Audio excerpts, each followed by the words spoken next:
Saat itu saya tidak tahu kalau saya dalam posisi yang sulit. Saya hanya ditawarin kerja, diiming-imingkan dengan gaji yang besar, dengan bonus yang besar, tanpa saya sadari bahwa tugas yang saya jalankan ini bukan tugas yang seperti biasa saya jalankan di pekerjaan saya sebagai seorang sopir travel. Setelah saya sadari kejadian-kejadian yang saya alami, saya sangat menyesal sekali. Bukan 1-2 nyawa lagi yang sudah saya hantarkan untuk menjadi tumbal. Di situ, penyesalan yang sangat mendalam yang saya rasakan. Bismillahi tawakkaltu, Allah la haula wala quwata illa billah. Bismillahirrahmanirrahim. Assalamualaikum warahmatullahi wabarakatuh. Kembali lagi bersama saya, Rio Wijaya, di sebuah kisah misteri.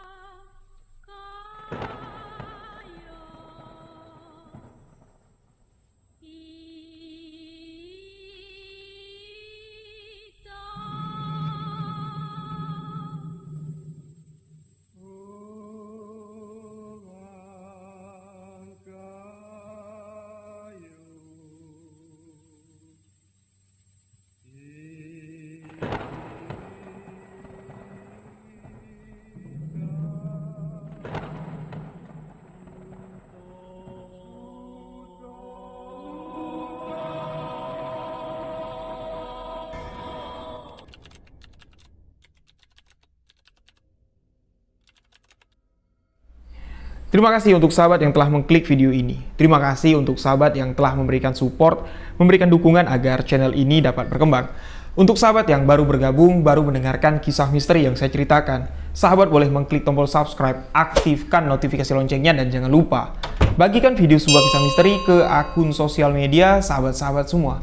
Untuk lebih akrab dengan saya, boleh follow akun Instagram pribadi saya di rio.wijaya91. Dan untuk sahabat yang ingin berbagi cerita, tuliskan cerita misteri yang sahabat alami, lalu kirimkan ke alamat email sebuahkisahmisteri@gmail.com. Insya Allah, kisah kiriman sahabat akan saya bawakan di video sebuah kisah misteri selanjutnya. Dan di video kali ini, kembali satu kisah kiriman dari sahabat akan saya bawakan untuk sahabat semua. Asupan horor sahabat misteri. Kisah ini, kisah penumbalan yang cukup tragis. Seseorang yang ditugaskan, seseorang yang menerima upah dari bosnya untuk menjalankan misi, menjalankan tugas, menumbalkan. Demi kejayaan dan kekayaannya, dia rela memberikan sejumlah uang untuk menebus nyawa seseorang, asalkan tumbal pesugihannya terpenuhi. Kisah ini merupakan kisah nyata yang dialami langsung oleh si pelaku penumbalan. Penasaran dengan kisah ini? Simak hanya di sebuah kisah misteri.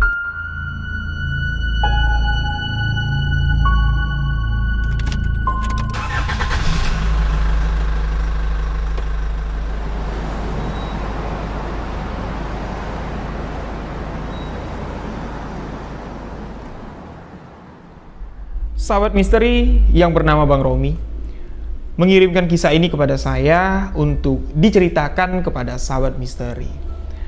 Namun beliau di sini meminta maaf sebesar-besarnya karena beliau tidak dapat menuliskan cerita dengan rinci, dengan detail, karena ada beberapa yang tidak dapat disebutkan di dalam kisah ini. Tidak dapat disebutkan sesuai dengan apa yang terjadi yang beliau alami. Pertama, Bang Romi yang berprofesi sebagai sopir travel. Di sini beliau tidak dapat menyebutkan nama perusahaan travel tempat beliau bekerja. Yang kedua, Bang Romi tidak dapat menyebutkan rute travel yang dibawa sama Bang Romi. Dan yang ketiga, Bang Romi tidak dapat memberi identitas jelas di mana ritual pesugihan yang dilakukan oleh bos yang membayar Bang Romi untuk mencari tumbal. Kisah ini bermula di tahun 2010 yang silam, yang mana sebelum tahun 2010 Bang Romi ini sudah menjadi sopir travel profesional lah, senior lah di kota tempat beliau tinggal. Dan di tahun 2010 Bang Romi ini direkrut oleh perusahaan travel yang baru buka di kota tersebut, baru jalan sekitar 1,5 tahun lah beroperasinya. Namun, perusahaan travel ini sangat berkembang sekali. Mobil-mobil yang digunakan untuk angkutan travel ini semuanya mobil keluaran baru, mobil yang baru dibeli dari dealer. Rute yang dibuka travel baru ini juga sangat luas sekali. Jadi minat pelanggan untuk menggunakan travel baru ini sangatlah tinggi sekali. Bang Romi yang dikenal sebagai driver senior ini direkrut oleh bos, oleh pemilik travel itu secara langsung. Bang Romi ditemui, Bang Romi diajak bernegosiasi, ditanya, di sini di travelmu yang lama ini kamu diupah berapa? Sistem bayarannya gimana? Ada bonus atau enggak? Bang Romi mengatakan ya kalau aku hitungannya per trip, tapi tetap dapat tunjangan bulanan. Aku ndak narik pun uang rokok, uang makanku tetap keluar. Oh, seperti itu. Kalau sama aku nanti, kamu kira-kira maunya gimana? Enaknya kamu aja lah Rom, kata bos travel ini. Ya ndak bisa lah bos. Bos yang punya duit, bos yang punya peraturan, masa aku yang nentuin? Ya ndak apa-apa.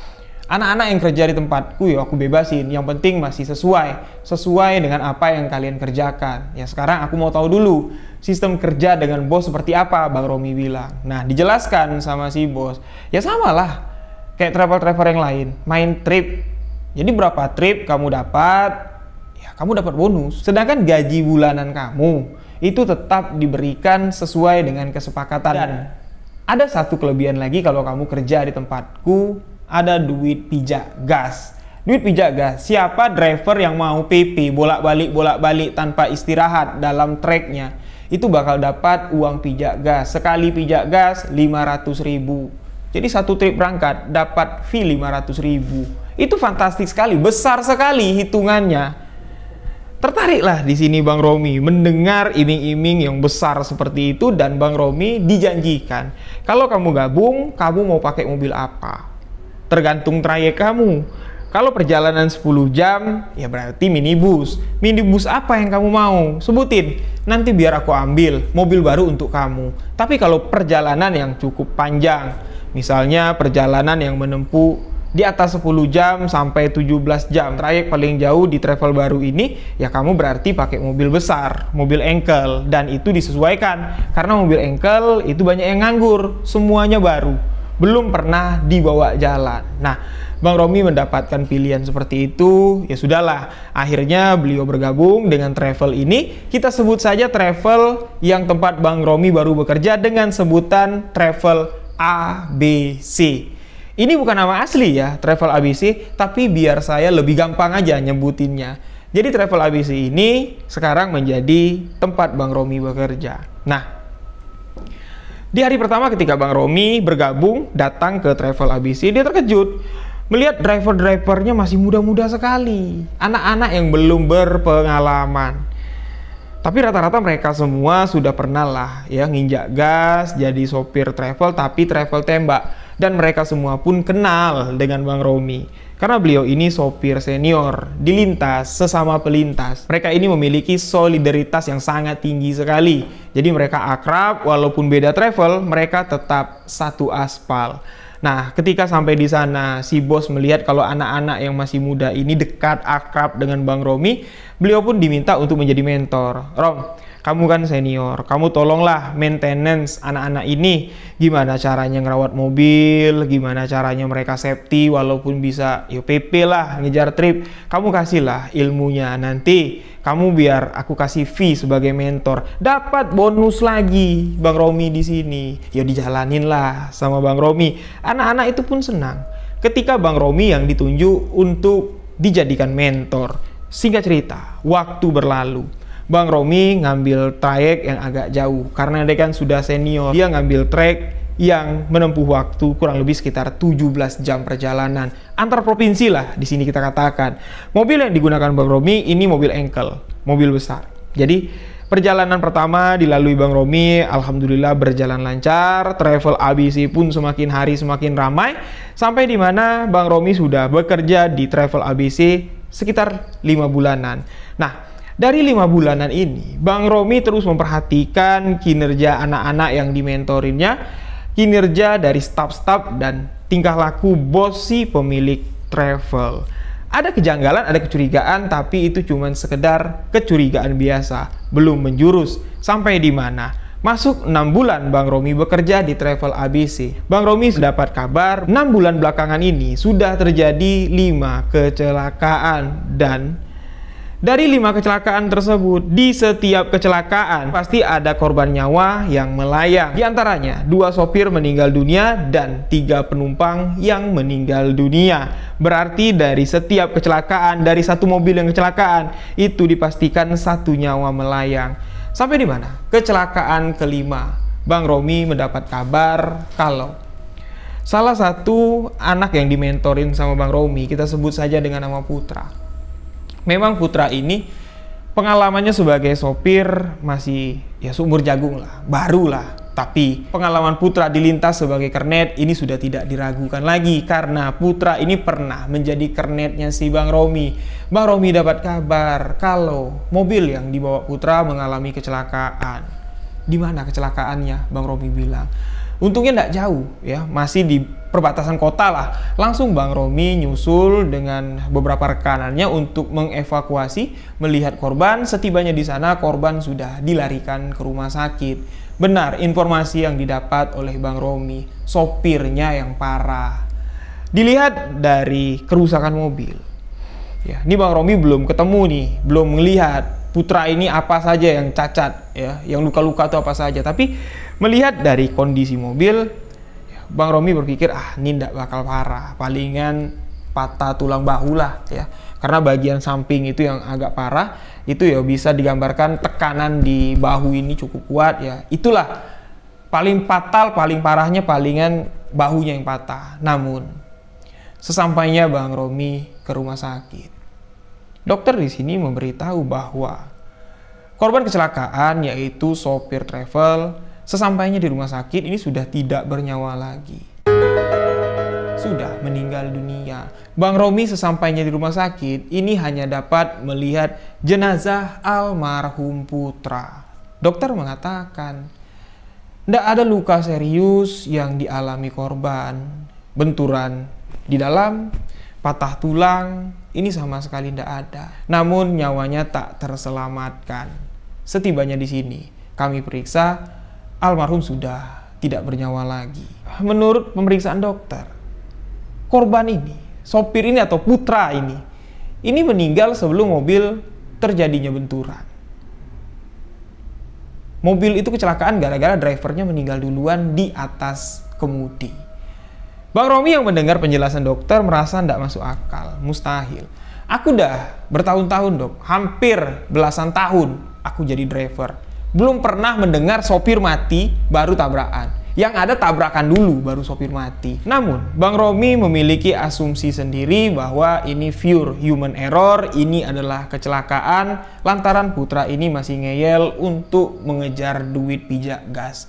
Dia tripnya ini 10 jam perjalanan, dihajarnya PP terus, pulang pergi, tanpa istirahat yang cukup. Itu menyebabkan stamina ini drop, ya bisa aja Putra ini keteledoran, ketiduran, dan terjadilah kecelakaan.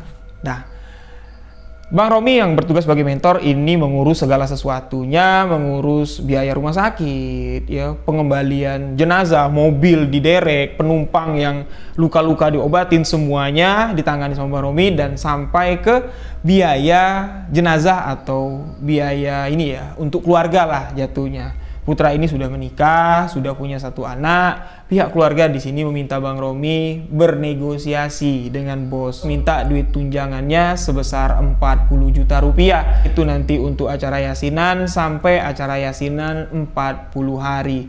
Ditambah juga anak dari almarhum Putra ini masih kecil sekali, masih butuh banyak biaya. Disampaikanlah sama si bos sama sekali tidak keberatan. Mendengar kalau Putra ini punya anak yang masih kecil, si bos tambah lagi 5 juta, 45 juta uang diserahkan kepada keluarga Putra. Yang mana menurut Bang Romi di tahun itu tunjangan sopir yang meninggal ini besar sekali, sudah dapat 45 juta itu. Fantastik, baik sekali bos ini. Itu pemikiran dari Bang Romi. Sampai di sini, Bang Romi sama sekali belum ada kecurigaan tentang apa yang sebenarnya terjadi. Sampai di mana waktu terus berlalu. Banyak kejadian-kejadian yang sudah dilalui yang terjadi di loket travel ABC. Ya, setiap bulan pasti satu unit travel ada yang kecelakaan, dan yang mirisnya di sini, di setiap satu tragedi kecelakaan dapat dipastikan ini pasti ada driver yang meninggal dunia. Itu yang membuat Bang Romi di sini merasa miris, merasa iba. Anak-anak ini memang baru dia jadi sopir travel, ya tapi hendak semuanya lah bakal mati di sini. Itu pikiran si Bang Romi, dan disinilah baru beliau mencoba untuk menelisik lebih dalam, mencari tahu lagi siapa sebenarnya si pemilik travel, sampai di mana. Perjalanan waktu di sini menghantarkan Bang Romi masuk ke pusaran atau ke pusat permasalahan ini. Memang ternyata bos pemilik travel yang merekrut Bang Romi ini memang sudah merencanakan satu rencana yang besar, tujuannya untuk merekrut Bang Romi. Bukan cuma sekedar untuk dijadikan sopir travel untuk menjalankan usahanya saja, tidak. Ada misi yang sangat penting sekali yang akan diemban oleh Bang Romi tanpa diketahui Bang Romi sebelumnya. Bermula dari ketika Bang Romi ini memberanikan diri masuk ke ruangan owner, si pemilik travel yang kenal, yang sudah dekat dengan Bang Romi. Langsung duduk, ngobrol santai. Di tengah obrolan santai, Bang Romi langsung bertanya dengan pertanyaan yang menjurus kepada bos dengan mengatakan, "Bos, aku ngerasa kayak ada yang aneh lah sama usahamu ini." "Maksud kamu?" "Aku ini udah belasan tahun bos bawa travel. Sudah beberapa agen besar di kota ini, mobilnya sudah aku bawa. Tapi tidak pernah lah aku ngalamin kejadian seperti di sini. Tiap bulan unit ada yang kecelakaan, dan di satu tragedi kecelakaan itu pasti menelan korban. Dan rata-rata driver bos, sopir bos yang mati." Bingung aku dengan kejadian ini. Dengan apa yang diucapkan Bang Romi, si bos ini masih santai. Ya, beliau tidak terlihat panik, beliau tidak terlihat dalam tekanan. Si bos cuma mengatakan, "Ya, mau diapakan? Makanya aku rekrut kamu untuk mentorin anak-anak itu. Biar anak-anak itu bisa jaga safety, biar anak-anak itu bisa belajar dari pengalaman kamu. Tapi sudah kamu ajarkan kan? Ya sudah. Nasib mereka sudah di situ. Resiko kita di jalan, ya kecelakaan." Santai sekali orang itu berkata. Tapi Bang Romi di sini tidak putus dia. Pertanyaannya tidak putus karena dia sudah merasa yakin ini ada sesuatu yang disembunyikan dari usaha yang dimiliki bos ini. Pertanyaan selanjutnya dilempar sama Bang Romi. Ya kalau memang itu sudah takdir dan sudah nasibnya, berarti selanjutnya aku bisa saja dong yang menjadi korban kecelakaan di perusahaan ini. Ya kalau kayak gini, mumpung aku ketemu sama kamu, aku mau resign bos. Aku belum siap bos. Anakku 2 masih kecil. Siapa nanti yang kasih makan? Aku mau berhenti aja ah. Nah, mendengar Bang Romi mau berhenti, si bos di sini malah terlihat panik. Karena Bang Romi ini sudah mengetahui sesuatu yang tidak banyak diketahui oleh orang, oleh pegawai-pegawai, oleh sopir-sopir di sana. Ini Bang Romi sudah mulai sadar dan mengancam untuk berhenti. Disinilah awal mula perjalanan di sisi lain dari perusahaan itu diketahui dan dijalani oleh Bang Romi. Apa itu? Yaitu ritual pesugihan yang dilakukan bos. Entah kenapa, mulai dari saat itu, mulai dari bos mengajakku pergi ke satu tempat dan memberiku sesuatu benda yang katanya itu khusus diberikan untuk aku. Aku tidak bisa mengontrol diriku, apa yang diperintahkan bos, aku manut-manut aja untuk menjalankannya, seakan-akan bos telah mengontrol diriku. Bos yang merasa terancam, bos yang merasa terintimidasi sekarang sudah oleh Bang Romi, menawarkan satu hal kepada Bang Romi. Ya sudah, Kalau kamu takut terjadi sesuatu nanti sama kamu, besok kamu ikut aku, kita ambil jimat. Kita ambil jimat, kita pasang jimat di mobil kamu. Ya semoga aja kamu ndak kenapa-kenapa. Aku tuh masih perlu kamu. Aku masih butuh kamu untuk buka jalur di perusahaan ini. Banyak sopir-sopir yang belum mengerti lintas 17 jam yang kamu jalanin. Kamulah harapan aku, ujung tombakku untuk sampai buka jalur ke sana. Besok kamu ikut aku, ketemu sama paranormalku, kita minta jimat. Nah, Bang Romi di sini udah ngerti ya. Udah ngomong masalah mistis, permainan dari si bos diikutin sama si Bang Romi. Ya sudah, aku juga ndak mau bos kalau ndak pakai jimat. Nanti aku mati jadi tumbal perusahaanmu. Langsung disekak seperti itu. Bos di sini ketawa, dasarlah sopir senior, banyak taunya, enak ngurus yang baru-baru. Itu yang diucapkan sama si bos. Nah, dari sini memang Bang Romi ini sudah tidak ada batasan lagi dengan si bos. Seakan-akan Bang Romi ini tahu, ya udahlah, lu jangan sembunyiin dari gua lah, lu tuh pakai sesuatu lah. Ada yang dampingin lah perusahaan lu ini, ya bisa besar, bisa ramai, tumbuh secepat ini. Dan sampai keesokan harinya, apa yang dikatakan Bang Romi, apa yang dipikirkan Bang Romi menjadi sebuah kenyataan yang didatangi oleh bos dan Bang Romi. Seorang paranormal yang memberikan jimat, itu adalah kuncen dari ritual pesugihan. Jimat yang diberikan kepada Bang Romi sebagai penangkal dari sesuatu yang selalu mengintai, selalu menunggu waktu yang tepat, di waktu yang sudah dijanjikan untuk mengambil tumbal, yaitu makhluk gaib yang bersekutu dengan bos pemilik travel setiap bulan di tanggal yang sudah dijanjikan sesuai perjanjian. Sosok gaib itu akan mengambil, entah itu sopir, entah itu penumpang, yang jelas dari tragedi kecelakaan itulah nyawa yang akan diambil dari sosok pemberi kekayaan, pemberi kejayaan bos travel tersebut. Bang Romi tidak dijelaskan seperti itu, detail seperti itu enggak, tapi di sini dia dapat gambaran sendiri, dapat menganalisa sendiri. Si juru kunci pesugihan cuma mengatakan, kamu simpan saja ini di mobilmu. Kalau kamu turun dari mobil, ya biarkan saja ini di mobil. Kalau kamu ganti mobil, ya kamu bawa, pindahkan ke mobil barumu. Ini akan menjadi jimat keselamatanmu dalam perjalanan. Peganglah, percayalah, ini akan menjaga kamu. Cuman itu yang dikatakan oleh juru kunci pesugihan. Dan si bos mengatakan, cuman kamu Rom, cuman kamu yang kutitipkan ini. Percayalah, kamu ndak bakal celaka selama bekerja dengan aku. Jimat itu pun diambil oleh Bang Romi, jimat itu pun disimpan, dan jimat itu pun mulai digunakan oleh Bang Romi.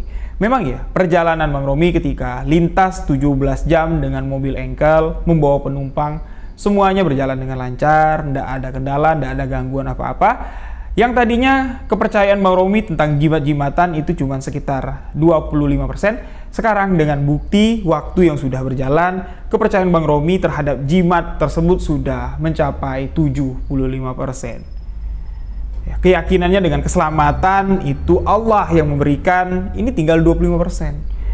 Dan kedekatan Bang Romi dengan si bos semakin dekat. Bos selalu ngepur duit sama Bang Romi, sampai Bang Romi ini tidak protes lagi, sampai Bang Romi ini tidak peduli lagi adanya kecelakaan, sopir meninggal, ya sudah. Yang penting itu bukan aku. Mulai di sini dia egois, tidak memikirkan rekanannya yang lain, rekan-rekanan yang akan diambil untuk menjadi tumbal. Dengan uang banyak yang diberikan oleh bos, uang tutup mulut, jatuhnya seperti itu tanpa disadari oleh Bang Romi. Bang Romi menganggap ini adalah rezeki, ini adalah kesempatan emas. Harus dipergunakan, harus diperlakukan sebaik-baiknya. Bang Romi terus mengikuti apa yang diinginkan bos sampai di mana. Bang Romi itu sendirilah yang akan menjadi penumbalan. Penumbalan yang dimaksud di sini adalah jalur sebagai pencari tumbal. Penumbalan, ritual penumbalan untuk bos travel. Jadi, kecelakaan-kecelakaan sebelumnya ini kan merenggut nyawa sopir.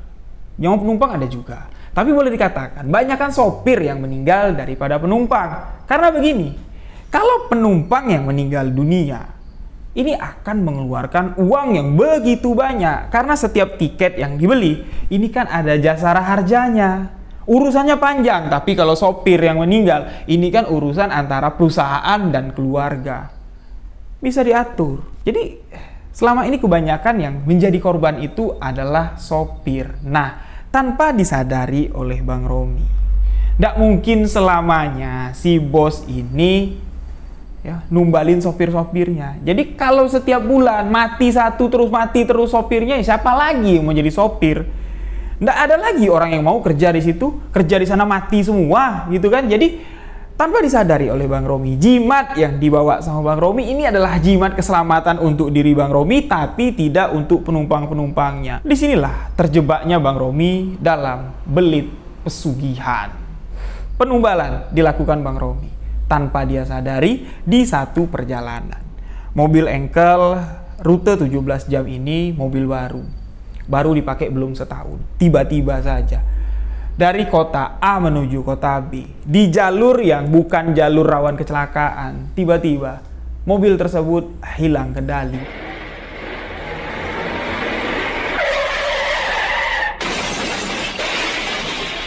Mobil itu masuk ke dalam jurang. Yang anehnya di sini, ketika mobil itu masuk ke dalam jurang, hantaman yang kuat sekali yang dirasakan Bang Romi, ini sama sekali tidak membuat tubuhnya bergetar sedikit pun. Seakan-akan ada kekuatan besar yang melindungi tubuhnya, tapi penumpang yang ada di belakang ini sudah terbalik-terbalik. Satu korban meninggal dunia dalam kecelakaan tersebut. Bang Romi keluar dari mobil layaknya seperti orang yang baru bangun tidur. Nggak merasa cemas, nggak ada lecet, bahkan pegel-pegel pun nggak ada. Dia merasa bersyukur. Dia merasa kalau masih diberi keselamatan oleh jimat. Jimat yang diberikan juru kunci. Laporanlah Bang Romi, mobil masuk jurang. Cepat dievakuasi sama si bos. Bos langsung yang turun. Ngelihat gimana keadaan Bang Romi. Ngelihat Bang Romi nggak apa-apa, nggak peduli bos ini sama mobil, sama penumpang, itu orang lain yang ngurus. Bang Romi langsung dibawa pulang. Setibanya sampai di loket, Bang Romi yang baru saja mengalami kecelakaan, ini ya diberikan kayak perban lah, ya perban di kepala, di tangan. Seakan-akan Bang Romi ini mengalami kecelakaan itu ada cederanya. Bos mengatakan, kalau ada yang nanya, bilang kepalamu dijahit, tanganmu patah. Kenapa bos? Kan aku baik-baik aja. Ya bilang aja kayak gitu, Rom. Kalau kamu baik-baik aja, orang nganggap nanti kamu punya ilmu debus. Masa iya kecelakaan seperti itu kamu nggak apa-apa, penumpang mati. Pokoknya kamu ikutin aja. Nih duit untuk kamu istirahat. Bang Romi disuruh beristirahat selama 1 bulan. Dengan duit istirahat yang diberi, amplop coklat nominal yang cukup besar, ya Bang Romi lebih memilih untuk mengikuti permainan bos. Terus berjalan seperti ini selama berbulan-bulan. Pokoknya setiap bulan Bang Romi ini gonta-ganti mobil. Pasti setiap bulan mobilnya kecelakaan, masuk ke jurang, nabrak mobil lagi berhenti, penumpang mati. Selalu itu yang terjadi. Sampai di mana Bang Romi ini baru sadar, bos, aku ini bodoh kali apa ya bawa mobil. Kok kecelakaan terus di lintas yang sudah kulalui selama belasan tahun? Atau jangan-jangan bos ya yang bikin ini semua terjadi? Nah, Bang Romi yang baru sadar, Bang Romi yang sudah tidak bisa lagi untuk keluar dari zona ini, bos mengatakan, ya kamu kan sudah banyak menerima apa yang kuberikan. Ya sudahlah, kita bermain di sini. Toh juga nyawamu aku jamin selamat.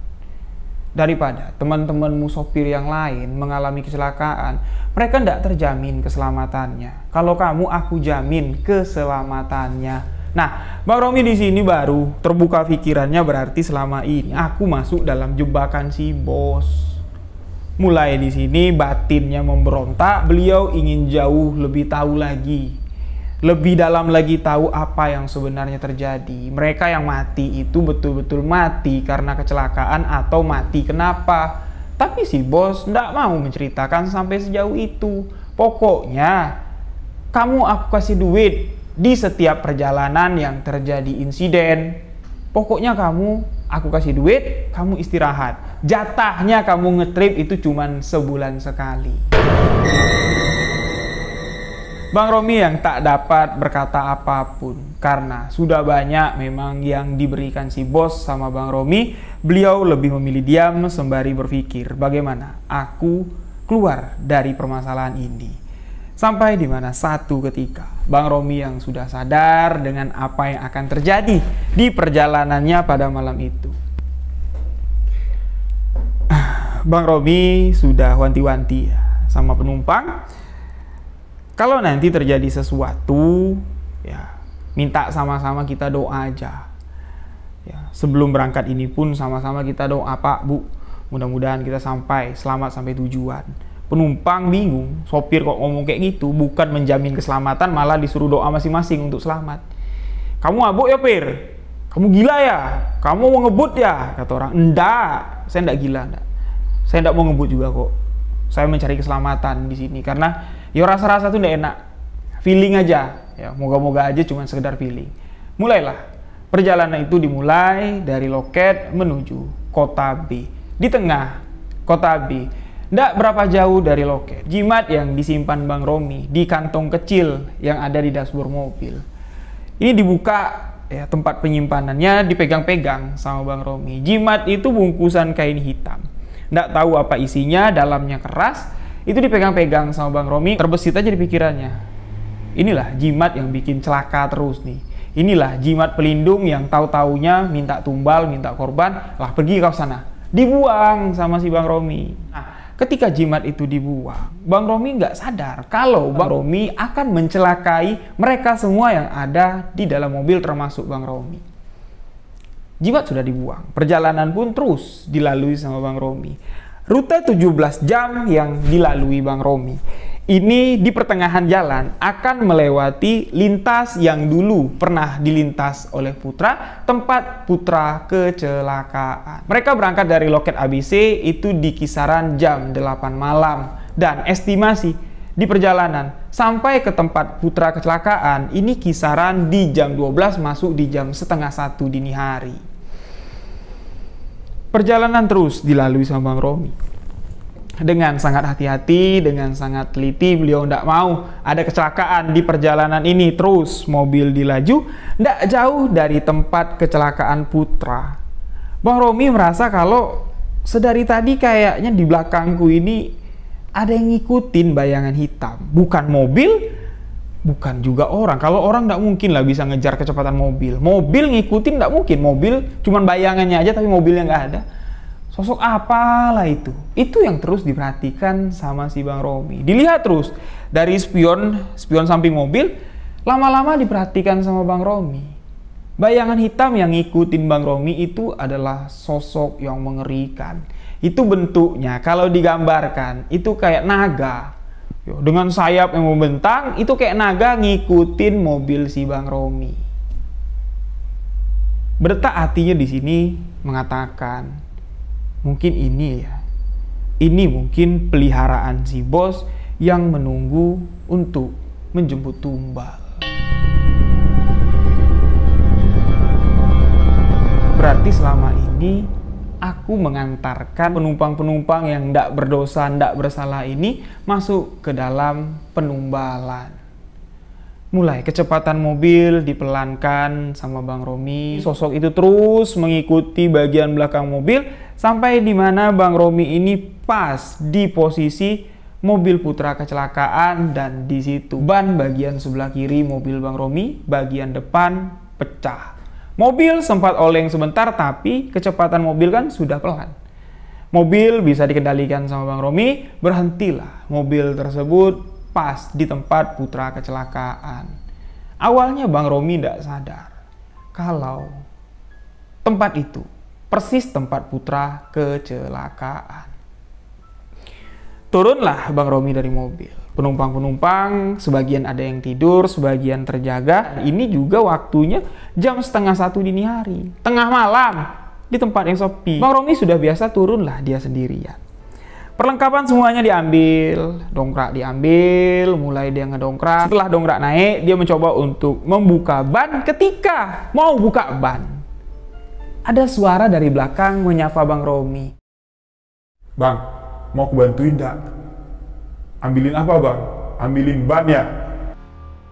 Bang Romi yang kaget mendengar suara, ya mungkin ini penumpang, ada yang mau bantu. Nengoklah ke belakang, sekali ditengok itu Putra. Putra, kok kamu di sini? Heh, abang mau aku bantuin nggak? Cepet-cepet bang, ganti bannya, biar aku bantuin. Put, ini benar kamu Put? Bang, bannya di mana? Putra ini tidak menjawab apa yang ditanya oleh Bang Romi. Seakan-akan tidak mendengar, tapi dia terus minta sama Bang Romi agar Bang Romi menyuruh dia membantu. Tidak mungkin Put, ini kamu Put. Kamu kan sudah meninggal Putra. Bang, di mana bannya? Apa aja selain ban? Biar sekalian aku ambilkan. Bang Romi pun bahkan sampai menepuk bahu sosok itu dan itu terasa kayak nepuk bahu manusia. Nah, Putra ini ditarik, duduk di pinggir. Mereka duduk di samping mobil, bersender seperti ini dengan pembatas jalan. Bang Romi memperhatikan terus. Putra yang cengengesan terus ya, nyengir-nyengir sama Bang Romi. Put, kok kau ada di sini Put? Ya, aku kan terakhir di sini Bang.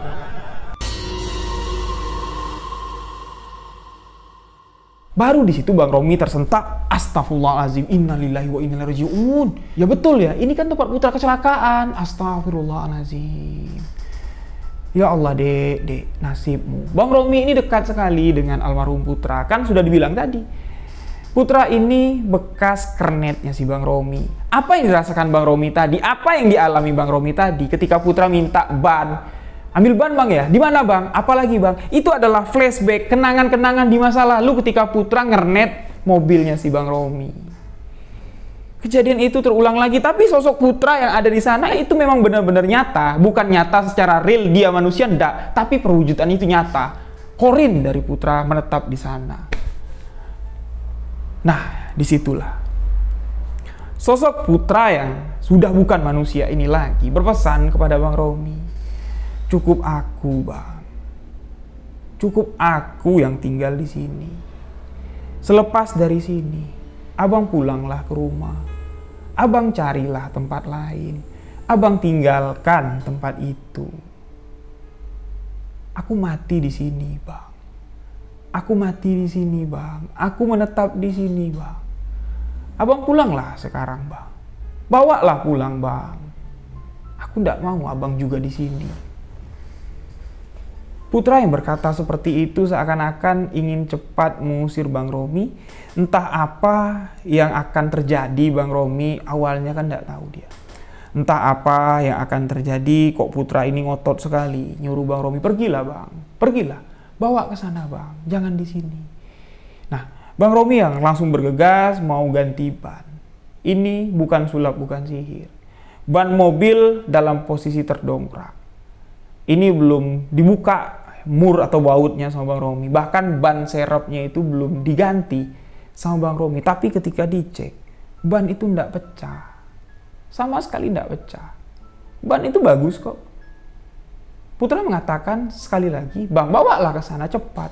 Cepatlah bawa ke sana. Bergegas, dongkrak diturunkan. Bang Romi langsung membawa mobil. Meninggalkan tempat itu, kurang lebih sekitar 100 meter lah. Mobil Bang Romi ini sudah meninggalkan tempat kecelakaan Putra. Terdengar suara hantam. Suara hantaman yang begitu keras. Entah apa yang terjadi, Bang Romi tidak tahu. Suaranya saja yang terdengar. Apa yang dikatakan Putra? Bawalah mobil ini bang. Cepat ke sana. Pulanglah bang. Tinggalkan tempat itu. Terus terngiang-ngiang sama Bang Romi dan setibanya di loket. Mobil dikembalikan, si bos kaget. Loh, cepat kamu sampainya. Kenapa? Bos ngarep kami kecelakaan ya? Nggak bos, kami selamat. Nih, kunci mobil, aku pulang. Ya, besok aku calling ya? Nggak, aku udah berhenti bos, aku udah capek. Aku mau berhenti. Lah jangan kayak gitulah. Gimana perjanjian kita? Aku nggak ada perjanjian sama bos. Bos yang ada perjanjian dengan iblis. Aku tahu semua, tapi aku nggak bakal cerita. Itu bukan urusanku. Nah, itulah Bang Romi ini, dia tidak mau ikut campur urusan orang, takutnya nanti ya dia orang yang kecil, tidak seberapa lah dibandingkan si bos, takutnya nanti ini ngerembet sampai keluarga. Ya sudah, itu urusanmu, dosa-dosamu, yang penting aku terlepas dari tugas penumbalan. Nah, tadi yang terjadi ketika Bang Romi sudah meninggalkan tempat kecelakaan Putra, itu ada truk ya yang hilang kontrol menabrak bagian pembatas jalan tepat tempat Bang Romi dan sosok Putra itu duduk. Pas sekali mobil itu yang akan menjadi target hantaman truk tersebut. Alhamdulillah, Bang Romi bilang, sosok Putra muncul mengingatkan dan aku pergi. Kalau telat sedikit aja, kalau aku masih melihat, menganggap, merasakan kalau banku pecah, aku sibuk ganti ban positif, mobilku dihantam sama truk itu, mati semua kami mungkin. Itulah yang terjadi, yang dialami oleh Bang Romi. Nah, setibanya di rumah semua sudah dilepas pikiran-pikiran buruk. Di sini dia cerita sama istrinya gimana solusinya, dosa aku sudah banyak sekali. Aku udah banyak numbalin orang tanpa sepengetahuan aku. Istrinya nyuruh cerita sama bapak istrinya. Kebetulan bapak istrinya ini di kampung itu menjadi pengurus masjid. Cerita sama bapak mertuanya, tapi bapak mertuanya ndak bisa kasih solusi. Pergi ke kiai. Kiai di sini mengatakan taubatan nasuha. Sadar atau tidak sadar, kamu sudah melakukan kesalahan. Kamu sadar, kamu pegang jimat itu sudah salah. Kamu percaya dengan jimat daripada keselamatan yang telah Allah janjikan untuk orang yang meminta keselamatan. Allah akan selalu melindungi umatnya. Tapi kamu lebih percaya dengan jimat yang kamu bawa. Tobat nak.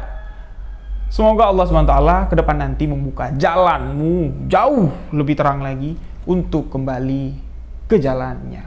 Jadi dari situ Bang Romi memutuskan untuk tidak menjadi sopir travel lagi, nggak ngelintas lagi. Dia mencari pekerjaan yang bisa dilakukan sehari-hari itu di siang hari aja. Ya, akhirnya Bang Romi di sini berprofesi sebagai sopir taksi. Alhamdulillah, dalam perjalanannya hijrah, ya, dalam perjalanannya menjadi sopir taksi, banyak sekali pelajaran-pelajaran hidup didapat Bang Romi. Beliau di sini semakin dekat dengan keluarga, semakin dekat dengan agama, dan Bang Romi dapat menunaikan ibadah tepat waktu berjamaah di masjid-masjid terdekat tempat Bang Romi mangkal taksi. Titik nol kehidupan sudah didapat oleh Bang Romi. Sekarang kita sama-sama doakan agar apa yang telah dilakukan Bang Romi itu diampuni, dimaafkan oleh Allah SWT. Secara tidak langsung, Bang Romi ini telah ikut dalam sebuah perjanjian pesugihan karena dia sadar, dia diupah. Dia dikasih tahu, jimat ini keselamatan kamu, yang lain ya terserah. Seharusnya Bang Romi di sini sudah menghentikan langkahnya, menghentikan pekerjaannya sebelum banyak korban yang jatuh ketika kecelakaan yang dibawa Bang Romi. Beliau mengingat kurang lebih sekitar ada 6 apa 5 korban jiwa yang meninggal ketika Bang Romi mengalami kecelakaan. Bang Romi minta sama-sama kita doakan korban yang meninggal dunia di mobil Bang Romi. Kita minta agar arwah almarhum almarhumah dapat husnul khotimah. Bang Romi di sini meminta ya mudah-mudahan semua korban dapat memaafkan Bang Romi. Amin amin ya robbal alamin. Ini pengakuan yang paling dalam dari seorang Bang Romi. Seorang yang telah melakukan kesalahan tanpa beliau sadari. Demi uang, semua bisa terjadi. Uang bisa menggelapkan mata hati. Inilah sebuah kisah misteri. Mohon maaf jika ada salah kata, salah ucap dalam penyampaian kisah ini. Saya Rio Wijaya. Wabillahi taufiq walhidayah. Wassalamualaikum warahmatullahi wabarakatuh. Salam. Sebuah kisah misteri.